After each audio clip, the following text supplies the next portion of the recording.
গড্ডলিকা প্রবাহ। এটি গড্ডলিকা ও প্রবাহ দুটো শব্দের সমবায়।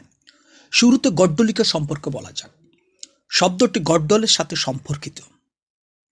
গড্ডল অর্থ ভেড়া অথবা মেষ। এই গড্ডল থেকে গড্ডলিকা। গড্ডলের স্ত্রীলিঙ্গ হচ্ছে গড্ডলিকা, সুতরাং গড্ডলিকা মানে ভেড়ি।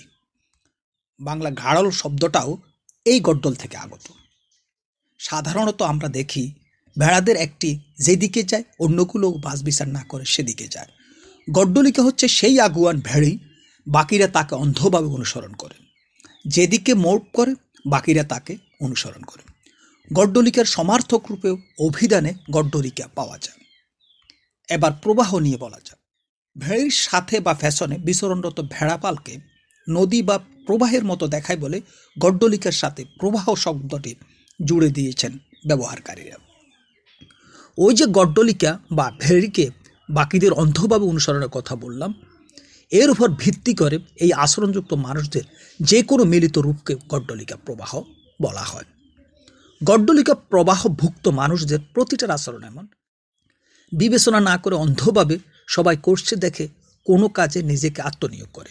অনেক ক্ষেত্রে এ ধরনের মানুষদের আরও হেয় করে গড্ডলিকা প্রবাহের পরিবর্তে ভেড়ার পালও বলা হয়। ইংরেজিতে যে এ ফ্লক অফ শিপ আছে তা এর সমার্থক। গুড়ে বালি। গুড় কী জিনিস, বালি কী জিনিস আমরা জানি। গুড়ের প্রতি লোভ কম বেশি সবারই আছে। ভারতীয়রা গুড় তথা মিষ্টির প্রতি বেশ আগ্রহী। শিশুরা গুড় পাগল। আমরা যে প্রাচীন গৌড় বা গৌড়দেশের নাম শুনেছি, এর নামকরণ গুড় থেকেই। একটা সময় এমনকি এখনও কোথাও কোথাও মেহমানের প্রথম আপ্যায়ন গুড়ের তৈরি মিষ্টি দ্রব্য। মেহমানরা গুড়ের তৈরি মিষ্টি দ্রব্য নিয়েই আত্মীয় স্বজনের বাড়িতে যেত এবং এখনও যায়। বোঝা যাচ্ছে গুড় আশা আকাঙ্ক্ষার বিষয়। কিন্তু এই গুড়ে যদি বালি পড়ে সেটা আর খাওয়ার উপযোগী থাকে না, মনটা নিরানন্দ হয়ে পড়ে। গোঁফ খেজুরে। গোঁফ শব্দটা সংস্কৃত গুম্প থেকে আগত। গোঁফ মানে মোচ।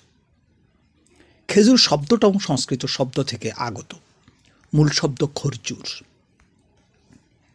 মূলগতভাবে এই দুটো শব্দের বন্ধন কোনো অর্থ দেয় না।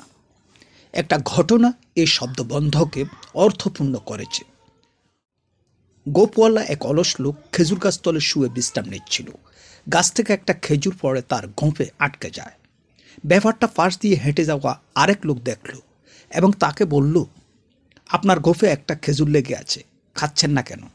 বিশ্রাম নেওয়া লোকটা জবাব দিলেন এই বলে, আপনি কষ্ট করে এটা আমার মুখে ঢুকিয়ে দিন।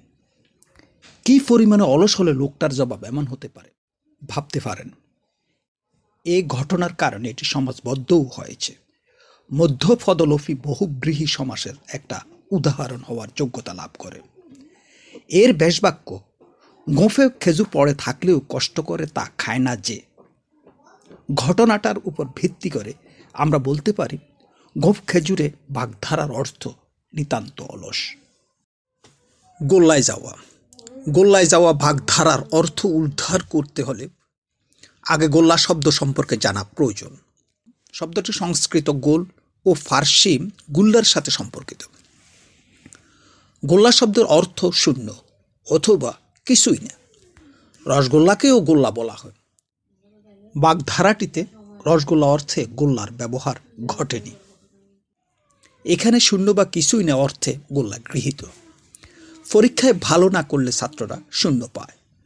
যে ছাত্র শূন্য পায় সে ছাত্র হিসেবে ভালো নয়, অধঃপতিত। কখনো কখনো বলতে শোনা যায় ছেলেটা পরীক্ষায় গোল্লা পেয়েছে। এর দ্বারা তখন বোঝানো হয় ছেলেটা পরীক্ষায় শূন্য পেয়েছে বা ছেলেটা পরীক্ষায় খুব খারাপ করেছে। খারাপ করা মানে ছেলেটার অধঃপতন ঘটেছে। গোল্লার আরেকটা অর্থ অধঃপতনও। তাহলে আমরা গোল্লায় যাওয়া বলতে অধঃপাতে যাওয়া বা উচ্ছন্নে যাওয়া বা নষ্ট হয়ে যাওয়া বুঝতে পারি। সাহিত্য, সংস্কৃতি, ইতিহাস, ঐতিহ্য, দর্শন, শিক্ষা বিষয়ক এ ধরনের আরও ভিডিও পেতে হলে চ্যানেলটি সাবস্ক্রাইব করুন, লাইক, কমেন্ট, শেয়ার করে পাশে থাকুন। সবাইকে ধন্যবাদ।